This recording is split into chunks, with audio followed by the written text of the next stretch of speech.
नमस्कार, मी तेजस्विनी. तुम्हा सर्वांचं आपल्या चॅनेलवरती पुन्हा एकदा अगदी मनापासून स्वागत आहे. सर्वांना श्री स्वामी समर्थ. आय होप की तुम्ही सगळेजण मस्त आणि मजेत असाल. स्वामी महाराज तुम्हा सर्वांच्या मनातल्या चांगल्या इच्छा पूर्ण करू देत. आजचा व्हिडिओ शेवटपर्यंत नक्की कंटिन्यू करा आणि जर तुम्हाला आवडला असेल तर चॅनेलला लाईक, शेअर आणि सबस्क्राईब करायला मात्र विसरू नका. व्हिडिओला लाईक केल्यानंतर खाली तुम्हाला एक हाईटचं ऑप्शन दिसेल, त्याच्यावरती जाऊन सुद्धा एकदा नक्कीच क्लिक करा, जेणेकरून जास्तीत जास्त लोकांपर्यंत आपला हा व्हिडिओ पोहोचेल. तर चला तर मग आजच्या व्हिडिओला सुरुवात करूयात. तर सुंदर दिवसाची सुंदर अशी सुरुवात झालेली आहे असं मी आज म्हणणारच नाही, कारण की आजचं जे माझं रुटीन आहे तर ते संध्याकाळचं आहे. तर आज संध्याकाळचं जे काही माझं रुटीन असतं तर ते मी तुमच्यासोबत शेअर करणार आहे. बरेच दिवस झालं मी मॉर्निंगचंच रुटीन जे आहे ते तुमच्यासोबत शेअर करत असते. आज म्हटलं चला संध्याकाळचं रुटीन जे आहे ते पण तुमच्यासोबत शेअर करूयात. तर आता संध्याकाळचे 5 वाजलेले होते आणि मग म्हटलं चला आता आधी फ्रेश वगैरे होऊयात आणि त्यानंतर मग बाकीची कामं करूयात. आता जेव्हा कधी संध्याकाळचं माझं रुटीन सुरू होतं ना, तेव्हा पहिलं मी माझं स्किन केअर वगैरे जे आहे ते करून घेत असते. म्हणजे कसं आपल्याला जर छान फ्रेश असं वाटलं ना, तर मग आपला दिवससुद्धा तसाच जातो आणि मग आपण सुद्धा फ्रेश झालो की मग काम करायला सुद्धा मूड येतो. त्यामुळे सकाळचं आणि संध्याकाळचं हे माझं स्किन केअर जे आहे ते फिक्स ठरलेलं असतं. तर सगळ्यात आधी छान असे तयार झाले आणि त्यानंतर म्हटलं आपल्या रुटीनला सुरुवात करूयात. म्हणजे आपल्याला जर फ्रेश वाटलं ना, तर मग काम करायला सुद्धा तितकाच जास्त आपल्याला उत्साह असतो. तर सगळ्यात आधी चहा ठेवलेला होता. आता आमच्या इथे चहा हा सगळ्यांना कंपल्सरी लागतो. सकाळचा आणि संध्याकाळचा हे 2 टाईम आमच्या इकडे फिक्स असतात. आता सध्या तर बाहेर पावसाचं वातावरण आहे, त्याच्यामुळे चहा घ्यायची क्रेविंग ही प्रत्येकालाच होते. तसं तर पावसाने आता थोडासा आराम दिलेला आहे. 2 दिवस झालं पाऊस आमच्याकडे अजिबातच आलेला नाहीये, त्यामुळे कपडे वगैरे सुद्धा अगदी व्यवस्थित असे सुकून निघतात आहेत. पण असं वाटतंय की 2 दिवसांनी का होईना पाऊस पुन्हा येईल. आता सध्या तरी पावसाने विश्रांती दिलेली आहे, पण आता 2 दिवसांनी का होईना पावसाचं जे वातावरण आहे तर ते पुन्हा आपल्याला दिसायला लागेल.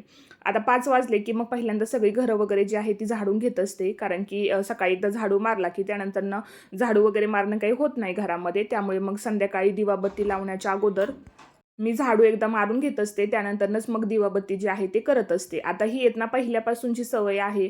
म्हणजे मला लग्नाच्या आधीपासून सुद्धा अशी सवय आहे, 4-5 वाजले की पहिल्यांदा आपली घरं वगैरे जी आहे ती झाडून घ्यायची. कारण की असं म्हणतात की एकदा दिवाबत्ती केली की त्यानंतर घरामध्ये झाडू मारू नये. त्याच्यामुळे मग 4-5चा टायमिंग झाला की पहिल्यांदा झाडू वगैरे जो आहे तो मी रोजच्या रोज अगदी न चुकता घरामध्ये मारून घेत असते. आता लसूण माझा संपलेला होता, जसं की मी तुम्हाला मागच्या व्हिडिओमध्ये सुद्धा म्हटलेलं होतं. कांदे लसूण माझं सगळं जे ट्रॉली वगैरे आहे ना ती मी स्वच्छ अशी करून ठेवलेली होती. आता म्हटलं चला लसूण आधी घेऊन येऊयात, म्हणून मग मी आधी लसूण घेऊन आले. आणि आता हा घरचाच लसूण आहे, त्याच्यामुळे मग असं विकत वगैरे काय आणावं लागत नाही आणि अगदी गावरान पद्धतीचा आमचा लसूण असतो. तर मग म्हटलं चला तोच आधी व्यवस्थित असा सोलून वगैरे ठेवूयात. आणि मग येताना मी जास्तच घेऊन आलेले होते, जिथे लसूण मी ठेवलेला असतो तिथे. तर म्हटलं चला जास्तच घेऊन जाऊयात, म्हणजे परत परत काय आपल्याला यावं लागणार नाही. त्यामुळे मग कांदा लसूण वगैरे हे सगळं आम्ही आणलेलं होतं, ते सगळं व्यवस्थित मी असं निवडून वगैरे ठेवलं, कारण की मग त्याला सुद्धा खूप जास्त माती वगैरे असते. आता शेतातूनच आणलेलं असतं डायरेक्ट, त्याच्यामुळे थोडंसं ते माती वगैरे त्याला लागलेलीच असते. त्यामुळे त्याला निवडण्याचं तेवढं काम पडतं, पण वर्षभर मग काय आपल्याला लसूण कांदा वगैरे असं काही घ्यायचं वगैरे आपल्याला टेन्शन राहत नाही. आता घरं वगैरे झाडून घेतली, त्यानंतर मग म्हटलं चला आता जीविकाचा टिफिन कितपत तिने संपवलेला आहे ते पाहूयात. आता स्कूलवरून आल्यानंतर तर काही मी लगेच डबे वगैरे धुवून वगैरे ठेवत नाही. जेव्हा कधी चहा वगैरे माझा होतो ना, त्यानंतरच मग मी ते सगळं पाहत असते. आणि टिफिनमध्ये आता तिला जसं ती आता स्कूलला जाते ना, तसं तिची एक चांगली सवय आहे की ती टिफिन पूर्ण फिनिश करते. अजिबात म्हणजे काहीच ती ठेवत नाहीये. जेवढं आपण तिला भाजी चपाती वगैरे देऊ ना, तेवढं ती सगळं फिनिश करून आणते. आणि मला असं वाटतं की मुलांनी टिफिन फिनिश केला ना की सगळ्यात जास्त आनंद त्या आईलाच होतो, कारण की आपण एवढ्या मेहनतीने बनवलेलं असतं आणि मुलं अगदी ते आवडीने खातात. तर त्याचा आनंद सुद्धा आपल्यासाठी खूप जास्त असतो आणि या छोट्या छोट्या गोष्टींमध्येच आपल्याला आनंद मिळत असतो. आता म्हटलं चला भांडी वगैरे आधी लावून घेऊयात, कारण की सकाळची भरपूर भांडी पडतात आणि दुपारचं जेवण झालं की इतकी काही अशी भांडी वगैरे नसतात. पण मग संध्याकाळी कसं स्वयंपाक वगैरे आवरायचा असतो, त्याच्यामुळे मग एक्स्ट्राची भांडी आपल्याला लागत असतात. त्यामुळे आधी जाळीतील जी काही भांडी असतात ना, तर ती मी लावून घेते. म्हणजे स्वयंपाक करताना सारखं मग आपल्याला जाळीकडे वर खाली भांडी करावी लागत नाहीत. एकदा ट्रॉलीमध्ये सगळी भांडी व्यवस्थित अशी ठेवून दिली की मग काम करताना सुद्धा ते आपल्याला बरं पडतं. काही घ्यायचं म्हटलं तरी पटकन ते घेता येतं. आता जाळीत जर भांडी असली ना, तर मग सगळं जे आहे ते वर खाली होऊन जातं आणि ट्रॉलीमध्ये कसं लिमिटेडच सामान आपण ठेवू शकतो, जितकं की आपल्याला गरजेचं आहे. त्याच्यामुळे मग आधी सकाळची जेवढी काही भांडी असतात ना ती लावून घेते. म्हणजे संध्याकाळचं कसं थोडीशी जर एक्स्ट्राची भांडी धुवायला पडली तरी ती यामध्ये राहत नाहीत आणि मग एकदा आपण भांडी ठेवायचा कंटाळा केला ना की मग ती राहून जातात आणि मग सतत आपल्याला सगळं शोधत वगैरे बसावं लागतं. त्यामुळे मग माझं एक असं फिक्स असतं की जेव्हा चहा पाणी होतो ना, तेव्हा आधी भांडी वगैरे सगळी मी लावून घेते. म्हणजे एकदा मग मी स्वयंपाकाला लागले तर मग काही जास्त वेळ मला लागणार नाही. आणि तसंही आमच्याकडे स्वयंपाक हा लवकरच असतो, म्हणजे आमची जेवणं वगैरे सुद्धा लवकर असतात. त्याच्यामुळे स्वयंपाकाच्या तयारीसुद्धा मी लवकरच लागत असते. त्यामुळे आधी म्हटलं चला सगळी जेवढी काही जाळीतली भांडी आहेत ती लावून घेऊयात आणि त्यानंतरनं मग जी काही टिफिन वगैरे असतो किंवा चहाची जी काही थोडीफार भांडी असतात तर ती मी आधी धुवून ठेवते. म्हणजे नंतरनं मला जास्त भांड्यांचा लोड वगैरे पडत नाही. आता जीविकाचा अभ्यास घ्यायचा असतो, त्यानंतरनं बरीचशी आपली घरातली सुद्धा कामं असतात आणि मग भांड्यांचा खूप जास्त पसारा पडला की मग खूप जास्त वेळ जातो. त्यामुळे मग जेवढी थोडीफार भांडी पडलेली असतात चहाची किंवा टिफिनची ती लगेचच मी हातासरशी धुवून घेते. कारण की मग एकदा स्वयंपाकाला लागलं तर बेसिंगमध्ये भांडी वगैरे असली तर थोडंसं गोंधळल्यासारखं होतं मला. त्याच्यामुळे मग आधी चहाची किंवा टिफिनची भांडी सगळी क्लीन करून घेते. आता जसं की पाऊस कमी झालेला आहे त्यामुळे कपडेसुद्धा बाहेर छान सुकतायत. आता 2 दिवस आहेत ना मी अजिबातच एक्स्ट्राचे आम्ही कपडे काढत नव्हतो. पण आता पावसाने थोडासा ब्रेक दिलेला आहे त्यामुळे आज थोडीशी एक्स्ट्राची कपडे होती. आता मशीनमध्ये आहेत ना तसे कपडे बरेचसे ड्राय होऊन निघतात. त्याच्यामुळे बाहेर ते सुकायला ठेवले ना तर इतका काही जास्त वेळ लागत नाही. आता मग सगळे कपडे वगैरे बाहेरून घेऊन आले आणि त्यानंतर मग म्हटलं आता घड्या वगैरे घालून ठेवूयात, म्हणजे व्यवस्थित ते असे राहतात आणि प्रत्येकालाच मग ज्याची त्याची कपडे जी आहेत ती सापडतात. त्यामुळे म्हटलं चला आधी कपड्यांच्या वगैरे चांगल्या अशा पद्धतीने म्हटलं घड्या वगैरे घालून ठेवूयात. आणि हे एक मला वाटतं प्रत्येक गृहिणीचं काम असतं की सकाळी कपडे वाळत घालणं आणि दुपारची वेळ झाली की कपड्यांच्या घड्या वगैरे घालणं. आता सगळ्या कपड्यांच्या घड्या वगैरे घालून घेतल्या आणि त्यानंतरनं मग धूप वगैरे जे काही आपल्या घरामध्ये आपण देवासमोर लावतो तर ते माझं जे काम आहे ते या टायमिंगला सुरू होतं. तर आता एक 6:30-6चा टायमिंग झालेला असतो आणि आता इथनं हे मी ऑनलाईन मागवलेलं होतं. तर याच्यावरती इथनं आपण भीमसेन कापूर जो आहे तर तो यावरती आपण लावू शकतो, जेणेकरून घरातील जी काही नकारात्मकता असते तर ती बाहेर जाते असं म्हणतात. आणि मी बऱ्याचशा व्हिडिओजमध्ये सुद्धा पाहिलेलं होतं. आता कापूर आहेत ना माझ्याकडचा संपलेला होता, त्यामुळे मग मी आज यामध्ये आहेत ना लवंग जी आहे ती सुद्धा टाकलेली आहे, जेणेकरून असं निगेटिव्ह एनर्जी किंवा नकारात्मकता काहीही असेल तर ती याच्या स्मेलने बाहेर जातात. आता बऱ्याचशा व्हिडिओजमध्ये पाहिलेलं होतं, त्यामुळे मी सुद्धा सध्या हे लावणं चालू केलेलं आहे. ज्यावेळेस कापूर असतो माझ्याकडे अवेलेबल त्यावेळेस मग मी कापूरसुद्धा यामध्ये लावत असते. आणि हे आहेत ना मी असंच बाय केलेलं होतं आणि अगदी 200-250 रुपयांमध्ये मला भेटलेलं होतं, पण त्याची क्वालिटी वगैरे अगदी व्यवस्थित आहे. आणि असं प्रत्येकाच्या घरामध्ये सुद्धा एखादी गोष्ट असायलाच हवी. आता त्यानंतर मग आता थोडंसं म्हटलं जीविकाचा अभ्यास वगैरे घेऊयात. आता मग अभ्यासामध्ये मग तिला थोडंसं जे आहे ते समजून सांगावं लागतं, कारण की तिला अजून तरी काही ट्युशन वगैरे लावलेली नाहीये. त्यामुळे मग जो काही तिचा अभ्यास असतो ना तर तो मलाच घ्यावा लागतो. आता जोपर्यंत माझी कामं चालू असतात ना तोपर्यंत मग तिला थोडंसं बाहेर खेळून वगैरे देते, कारण की कसं मुलांचं सुद्धा थोडंसं माइंड फ्रेश जे आहे ते होऊन जातं. आता सगळ्या गोष्टी तिला अगदी व्यवस्थित जमतात, पण मॅथ्समध्ये तिचा थोडासा प्रॉब्लेम होतो, कारण की मॅथ्सचे सम थोडेसे अवघड असतात. सॉल्व्ह वगैरे करायचं म्हटलं तर तिला जेवढं जमेल तेवढं ती करते, पण जिथे मग तिला जमत नाही तेव्हा तिचं असं असतं की तू मला हे समजू आहे तो समजावून सांग. मग थोडंसं जे आहे ते संध्याकाळी मग तिच्याकडे सुद्धा लक्ष द्यावं लागतं. कितपत मुलांना स्कूलमधलं समजतंय ते सुद्धा आपल्याला समजायला हवं. फक्त स्कूल आहे किंवा शाळेत शिकवतात किंवा मग ट्युशन लावलेलं आहे याकडे सुद्धा बघून आपलं होत नाही. मुलांना सुद्धा त्यामधलं कितपत समजतंय ते सुद्धा आपल्याला समजलं पाहिजे. आता जो तिला समजत नाही ना तो मग तिला असं व्यवस्थित मला समजावून सांगावा लागतो. आता तिला इथनं मॅथ्स म्हटलं की खूप जास्त कंटाळा येतो, पण सुद्धा आता अभ्यास आहे म्हटल्यावरती ते तर करायलाच हवं. मग आता तिला इथे संध्याकाळची वेळ झाली की होमवर्क जो आहे तो तिचा करून घ्यावा लागतो. जेवढा ती करेल तेवढा ती स्वतः करून घेते, पण जिथे तिला जमत नाही किंवा काही समजत नाही तेव्हा मग तिचं असं असतं की तू मला समजून सांग. मग इथे तेच तिला मी गणिताचा जो एखादा तिचा सम असतो तो तिला मी सॉल्व्ह करून दाखवत होते आणि तसंही त्यामध्ये बराचसा वेळ जातो. आता तिचा जेवढा राहिलेला होमवर्क आहे तेवढा ती पूर्ण नंतरनं कंप्लीट करत होती. तोपर्यंत म्हटलं चला आपण देवपूजा जी आहे ती करून घेऊयात.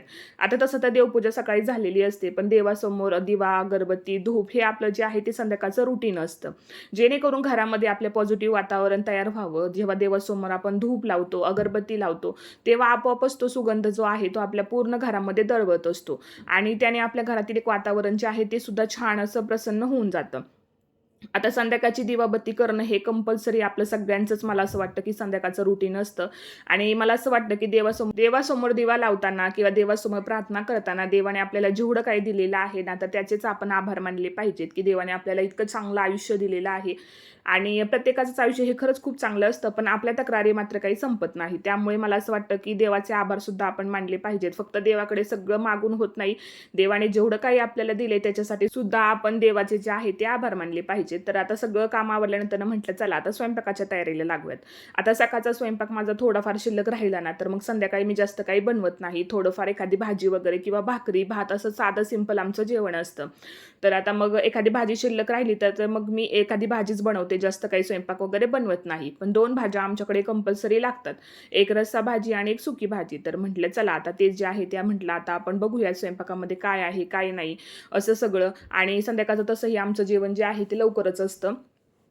त्यामुळे मग मी थोडंसं लेटच स्वयंपाकाला लागते कारण की पटकन स्वयंपाक आवरायचा अर्ध्या पाऊण तासामध्ये आणि लगेच गरमागरम जेवायला घ्यायचं. तसंही सध्या पावसाचं वातावरण असतं. जेवण जे आहे ते गरम खाल्लं की मग पोटसुद्धा भरतं आणि ते बरंसुद्धा वाटतं थंड वगैरे खाण्यापेक्षा. म्हणून मग आधी ते कुकर लावून घेतला. त्यानंतरनं दुसरीकडे लगेचच भाजी वगैरे गरम करायला ठेवली आणि त्यानंतरनं मग म्हटलं चला आता आपली जेवढी काही कामं आहेत ती स्वयंपाकाची म्हटलं पटकन आवरून घेऊयात. म्हणजे एकदा स्वयंपाक आवरला की जेवण करायला आपण मोकळं झालो. आता इथे मग माझा स्वयंपाक वगैरे आवरला. त्यानंतर आम्ही जेवणं वगैरे सुद्धा करून घेतली. आता जेवण झालं की मग लगेचच मी किचन ओटा सुद्धा आवरून घेत असते. म्हणजे जेवढी काही स्वयंपाकाची भांडी पडतात ना, ती सगळी मी आधी क्लीन करून घेत असते. म्हणजे कसं होतं की जेवल्यानंतर मग जास्त भांडी जी आहेत ती मला राहत नाहीत आणि जोपर्यंत एखादी भाजी वगैरे होते तोपर्यंत माझी भांडी वगैरे सुद्धा क्लीन करून होतात. मग जेवल्यानंतर जी काही 2-4 आपली ताटं वगैरे असतात तेवढीच मला घासण्यासाठी राहतात. आता इथे सकाळची तयारी म्हणून मग मी एका ग्लासमध्ये नाही ते चिया सीड जे असतात तर ते भिजत घातलेले आहेत आणि ते मी रोज अगदी न चुकता घालते. म्हणजे कंटिन्यू 1-1.5 महिना झालं मी चिया सीड जे आहे तर ते रोज घेते सकाळी उठल्यानंतर अगदी न चुकता आणि आता तेच माझं रुटीन झालेलं आहे. त्याच्यामुळे कधीही सगळी कामं आवरली की पहिल्यांदा मला आठवण होते ते म्हणजे हे पाणी मला भिजत ठेवायचं आहे चिया सीडचं म्हणून. आता जीविकासाठी मग इथे बदामसुद्धा मी भिजत घातलेले होते. तसं तर हे जीविकाच करते रोज. पण आज तिचा काही मूड नव्हता म्हणून म्हटलं चल आता आजच्या दिवस म्हटलं तुझं हे काम मी आवरून घेते. मग आता या दोन्ही गोष्टी ज्या आहेत त्या भिजत ठेवल्या आणि त्यानंतरनं मग म्हटलं चला आता गॅसची क्लिनिंग करून घेऊयात. आता संध्याकाळी कितीही उशीर होऊ द्या स्वयंपाकाला तरीसुद्धा माझं असं असतं की आपला गॅसचा जो ओटा आहे तो छान क्लीन असा राहिला पाहिजे. संध्याकाळचं किचन पूर्ण मी क्लीन करून घेत असते जेणेकरून सकाळी उठल्यानंतरनं मला छान फ्रेश असं माझं किचन पाहायला भेटेल. आता रात्री जर आपण छान किचन ओटा असा आवरून ठेवला ना मग सकाळी त्या किचनमध्ये काम करायला सुद्धा आपल्याला खूप छान वाटतं आणि सकाळी सकाळी असं फ्रेश किचन पाहिलं ना तर माइंडसुद्धा आपलं फ्रेश राहतं. आता इथे सकाळची स्वयंपाकाची तयारी म्हणजे सकाळी भाजीमध्ये काय बनवायचं ते त्याची तयारी माझी चालू असते. आज माझ्याकडे हा मोठा घेवडा होता. तर म्हटलं चला यालाच भिजत घालूयात कारण की बरेच दिवस झालं घेवड्याची भाजीच मी केलेली नव्हती. तर म्हटलं चला आता हेच आपण भिजत घालूयात. म्हणून आधी तो स्वच्छ पाण्याने धुवून घेतला आणि त्यानंतरनं मग त्याला भिजत ठेवलं म्हणजे रात्रभर जो आहे तो व्यवस्थित असा भिजेल. आता उद्या काय करायचं ते जर आपण रात्रीच ठरवून ठेवलं ना तर बरं पडतं. म्हणजे आपलं सकाळचं जे टेन्शन आहे ना स्वयंपाकाचं तर ते कमी होतं आणि सकाळी मग उठल्यानंतर विचार करावा लागत नाही की सकाळी आपल्याला काय बनवायचे. आता म्हटलं चला सगळी कामं आवरलेली आहे तर म्हटलं थोडीशी जी काही आपली जेवणाची भांडी होती तर म्हटलं ती क्लीन करून घेऊयात. आता स्वयंपाकाची जी काही भांडी असतात ना तर ती मी स्वयंपाक झाल्यानंतरच लगेच धुवून वगैरे घेत असते. जास्त काही म्हणजे भांड्यांचा मग मला पसारा राहत नाही. जेवण झाल्यानंतर थोडीफारच भांडी असतात इतकी काही जास्त भांडी वगैरे पडत नाहीत. त्यामुळे मग पटकन माझी भांडी वगैरे सुद्धा क्लीन करून होतात. आता मग सिंक जो आहे तो सुद्धा छान असा क्लीन करून घेते. म्हणजे किचन आपला पूर्ण आवरून झाला की मग आपण सुद्धा निवांत होऊन जातो आणि एकदा किचन ओटा आपला चांगला असा व्यवस्थित स्वच्छ धुवून वगैरे आपण ठेवला ना संध्याकाळी तर सकाळी सुद्धा आपल्याला मग जास्त काम वगैरे पडत नाही. डायरेक्ट उठलं की स्वयंपाकाला आपण लागू शकतो. आणि मग कसं होतं सिंकमध्ये जर तशीच भांडी राहिली आणि मग आपण स्वयंपाकाला लागलो सकाळी उठल्यानंतर तर मग एवढ्या भांड्यांचा पसारा आधी तो आवरावा लागतो आणि त्यानंतर मग आपल्याला कामाला लागावं लागतं. त्यामुळे संध्याकाळीच कितीही उशीर झाला तरी सुद्धा किचन ओटा मात्र आपला हा चांगला चकाचक असाच राहिला पाहिजे. आता सगळं काम आवरल्यानंतर सगळ्यात शेवटी काम असतं ते म्हणजे किचन जो आहे तो झाडून वगैरे घ्यायचं. सगळी कामं आवरल्यानंतर मग हे माझं काम राहतं ते म्हणजे किचन झाडून वगैरे घ्यायचं. आता तसं तर 4-5 वाजता एकदा झाडू मारूनच होतो पण तरी सुद्धा स्वयंपाक केल्यानंतर पुन्हा एकदा मी झाडू वगैरे मारून घेत असते. आता मग सगळी कामं आवरल्यानंतर म्हटलं चला जीविकाची बॅग भरून ठेवूयात कारण की तिला आहेत ना सकाळी उठल्यानंतर पुन्हा मग वेगवेगळे लेक्चर्स असतात. आता आज तिचं काही मूडच नव्हता. तिचं म्हणणं होतं की आजच्या दिवस तू माझी बॅग भरून ठेव मग मी उद्यापासून पुन्हा माझं जे बॅग वगैरे भरून ठेवायचं असेल ते ठेवेल. तर म्हटलं चला आजच्या दिवस आपण हे कामसुद्धा करून घेऊयात. तर असं हे माझं संध्याकाळचं रुटीन असतं. तर आय होप की आजचा हा जो व्हिडिओ आहे तो तुम्हाला आवडला असेल. आजचा व्हिडिओ तुम्हाला कसा वाटला कमेंट करून मला नक्की सांगा. व्हिडिओ आवडला असेल तर चॅनेलला सबस्क्राईब मात्र नक्की करा. उद्या पुन्हा भेटूयात अशाच एका छानशा नवीन व्हिडिओसोबत. तोपर्यंत सर्वांना श्री स्वामी समर्थ.